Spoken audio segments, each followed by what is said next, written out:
Hello everyone, welcome back to our channel Math Pointer. Today we are going to revise one of the most important chapter for class 10 board, that is application of trigonometry. So basically it is totally based over the chapter trigonometry which we have already revised in the previous video. I will give the link in the description of that revision video of the trigonometry.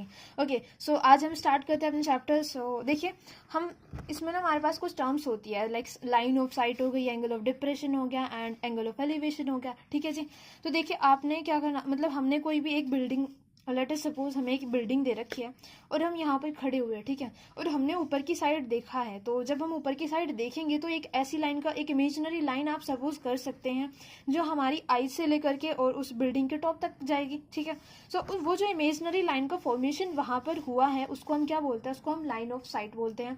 और basically इसमें हम ज़्यादातर सारे जो triangle पढ़ने वाले हैं वो राइट एंगल ट्राइंगल पढ़ने वाले हैं, क्योंकि यहाँ पर हम ऐसी चीज़ से डील करते हैं कि हमारे पास एक बिल्डिंग दे रखी है, हमारे पास एक टावर दे रखा है. ठीक है, और हमारे पास दे रखा है एक एरोप्लेन उड़ के जा रहा है. ठीक है, सो अगर वहां से सारी लाइंस हम देखिए कैसी आती है, परपेंडिकुलर आती है. कोई भी दीवार ऐसी तो नहीं होगी जो कुछ एंगल से लीन होगी हमारी अर्थ पर. ठीक है, दैट इज वाई ये सारा हमारा जो है ना वो राइट एंगल ट्रायंगल पर बेस्ड है. सो इसमें हम ट्रिगो के फॉर्मूलों को अप्लाई कर सकते हैं, क्योंकि हमने पढ़ा था बेसिकली जो हमारे फॉर्मूलेज है ज्यादातर वो राइट एंगल ट्रायंगल में लगाए जाते हैं ट्रिगो के. ओके, सो देखिए लाइन ऑफ साइट हमने समझ लिया, वो इमेजिनरी लाइन होती है जहां से हमने देखना स्टार्ट किया, the point of the observation to the point जिसको हम ऑब्जर्व कर रहे हैं. ठीक है जी.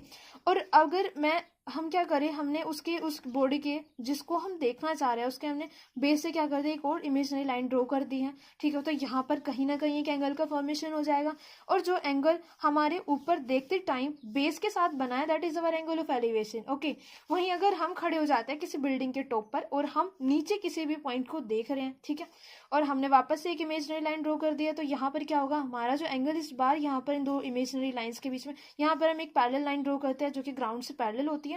ओके, ठीक है, सो हमारे यहाँ पे जो एंगल बनेगा that is our angle of depression. Okay जी. सो आप यहाँ पे देख सकते हैं, यहाँ पे दो हमारी लाइंस है, दोनों हमारी लाइंस कैसी है, पैरेलल लाइन है, और यहाँ पर ये किसकी तरह काम कर रही है, एज अ ट्रांसवर्स वर्क कर रही है. सो हम क्या बोल सकते हैं कि θ1 एंड θ2 तो एक दूसरे का अल्टरनेट इंटीरियर एंगल हो गए ना. और अगर वो दोनों as a alternate interior angle act कर रहे हैं तो हम क्या बोल सकते हैं कि हमारे जो एंगल θ1 एंड θ2 है वो दोनों क्या रहेंगे, सेम रहेंगे. सो बेसिकली इसका मोटिव क्या था, हम यहाँ पर तो कोई ट्रायंगल हमने बनाया नहीं है, तो यहाँ पर तो हम इसको अप्लाई नहीं कर सकते. तो इस एंगल को बेसिकली लास्ट में यहाँ पर लेकर के आ जाते हैं. ठीक है, ताकि फॉर अवर प्रेफरेंस कि हम इसको कैसे सॉल्व कर पाए. ओके, इसलिए यहाँ पर ये दोनों एंगल कैसे होते हैं, हमारे सेम ही बन रहे होते हैं. हाउएवर मैं ये नहीं बोल रही हूँ कि angle of elevation and angle ये वाला सेम रहेगा, क्योंकि यहाँ से हमने इस बार देखा नहीं है, बस हम इसको यहाँ पे कैलकुलेट करने के लिए इसको नीचे मान लेते हैं. ओके, उसके बाद हम देखेंगे कि एंगल हमारा ना इन्वर्सली प्रोपोर्शनल टू डिस्टेंस होता है, मतलब अगर हम एंगल बढ़ाएंगे तो उसके बीच का जो डिस्टेंस है वो कम रहेगा. ठीक है, और अगर मैं एंगल कम कर दूँ तो मेरा डिस्टेंस बढ़ता जाएगा. अच्छा देखिए आप कि अगर हमने कोई भी एक बॉडी ले लिया, ओके ये ले लिया हमने, और मैं इसको मेरे पास इतना डिस्टेंस मैंने मान के चले, और यहाँ पर हमने इसको ज्वाइन कर दिया, यहाँ से मैं इसको देख रही हूँ इसका टॉप को. सो यहाँ पे देखिए आप, यहाँ पर हमारा एंगल काफी ज्यादा छोटा बन रहा है ना. ठीक है जी. सो हमारा हो गया θ1. उसके बाद अगर मैं इसी बिल्डिंग को थोड़ा इस डिस्टेंस से अगर के देखना चाहूँ तो ये हमारा क्या रहेगा, ये आप देख पा रहे हैं कि हमारी जो एंगल है वो थोड़ा सा बड़ा बनेगा ना.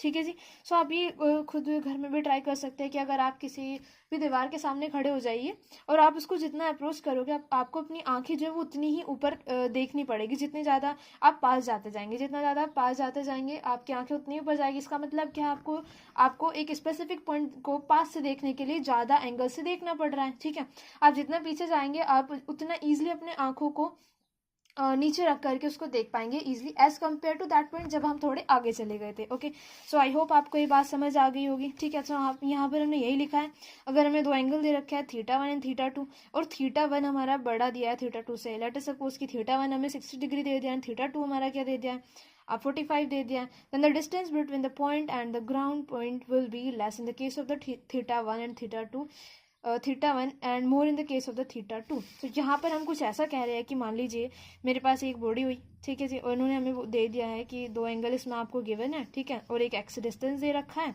और एक वाई डिस्टेंस आपको दे रखा है, और एक एंगल θ1 बन रहा है, एक एंगल θ2 बन रहा है, और मान लीजिए कि जो हमारा θ2 है वो θ1 से बड़ा है। सो हम बेसिकली उसे क्या करेंगे, हम θ2 को ऐसी जगह रखेंगे जहाँ पर डिस्टेंस कम रहेगा, ठीक है जी। और जहाँ पर डिस्टेंस हमें ज़्यादा बताया होगा वहाँ पर हम छोटा एंगल रखने वाले हैं। मतलब फॉर एग्जांपल अगर हमने 2 एंगल दे दिया, एक हमें दे दिया 30 डिग्री, एक हमें 60 डिग्री दे दिया, तो हम 30 यहाँ पर रखेंगे, 60 हम यहाँ पर रखने वाले हैं, ठीक है। I hope the point is clear to all of you. उसके बाद हमें कई बार यूनिट कन्वर्जन करना होता है, क्योंकि सम क्वेश्चन आते हैं जिसमें हमने स्पीड वगैरह कैलकुलेट करनी होती है। आपके एनसीईआरटी में भी गिवन है। So 1 kilometre per hour equal to 5/18 metre per second हो जाता है। एंड 1 मीटर पर सेकेंड को अगर हमने किलोमीटर पर आवर से में कन्वर्ट करना है तो हमने मल्टीप्लाई करनी पड़ेगी 18/5 से। अगर आप किलोमीटर पर आवर से मीटर पर सेकंड में करना चाहते हैं तो आप 5/18 से उसकी मल्टीप्लाई कर दीजिए, तो आपके यूनिट का कन्वर्जन हो जाएगा, ठीक है। सो आपको एक और मैं बात बताना चाहूँगी कि ज़्यादातर हमारे पास क्या होता है इसमें, या तो हमारे पास ये पूछता है कि मतलब ये हमें बताता है कि यहाँ पे आपको बेस दे दिया जाएगा, ठीक है। और ये मतलब बोलेगा कि यहाँ पर जहाँ से हम बेस से ना उसके फुट से हम खड़े हुए हैं इतनी दूर, ठीक है, और हम ऊपर देख रहे थे इतना हमारा एंगल बन रहा था, तो हमसे पूछ लेगा कि हाइट कितनी है। तो ऐसे में हम क्या कर सकते हैं, हमें देखना पड़ेगा कि कौन सा एक ऐसा ट्रिग्नोमेट्रिक फंक्शन है, कौन कौन से है जिसमें हम ये दोनों फॉर्मूले यूज़ करते हैं, क्योंकि ये हमारी इसके एज अ हाइट मतलब ये हमारी परपेंडिकुलर यहाँ पे 90 डिग्री का एंगल बन रहा है, ठीक है। एंड ये हमारा क्या हो गया, बेस हो गया। सो आप देख सकते हैं जो हमारा tan थीटा होता है वो क्या होता है, परपेंडिकुलर अपॉन में बेस होता है। सो यहाँ पर हम परपेंडिकुलर हमने नहीं पता, उसको हम एज अ हाइट ट्रीट कर रहे हैं यहाँ पे, ठीक है। एंड बेस हमें पता होगा, सो उसकी वैल्यू हम रखते हो tan थीटा की वैल्यू हमने पता ही होगी क्योंकि हमने ट्रिग्नोमेट्रिक रेशियो में पढ़ी थी। सो वहाँ से वो रख के हम उसको कैलकुलेट कर सकते हैं। इस तरीके के क्वेश्चन हमें इसमें देखने को मिल जाएंगे बेसिकली, ठीक है। कई बार ये हमें बोल सकता है कि एक हमें लाइक एक वॉल की लेंथ हमें इसने बता दी है, ठीक है, एक हमने एंगल दे दिया और ये पूछेगा कि हमने कोई लेडर लगा रखी है यहाँ पे, सो वो लेडर उसकी लेंथ कितनी होगी, ठीक है। सो लेडर की लेंथ के लिए हम क्या कर सकते हैं, हमें ये चाहिए, तो हमें परपेंडिकुलर एंड हाइपोटेनस चाहिए। आप रिकॉल कर सकते हैं कि साइन थीटा के केस में ऐसा होता है कि sine theta equal to P upon में, मतलब परपेंडिकुलर अपॉन में हाइपोटेनस, तो उस टाइम आप क्या कर सकते हैं, आप साइन थीटा की वैल्यू को यूज कर सकते हैं। सो इसके अकॉर्डिंग आपको देखना पड़ेगा कि आपको क्या क्या गिवन है एंड आपको क्या क्या कैलकुलेट करने की जरूरत है, एंड देन आप फंक्शन को अप्लाई करेंगे उनकी वैल्यूज के according. Okay, thank you very much guys, hope you like the video, keep sharing.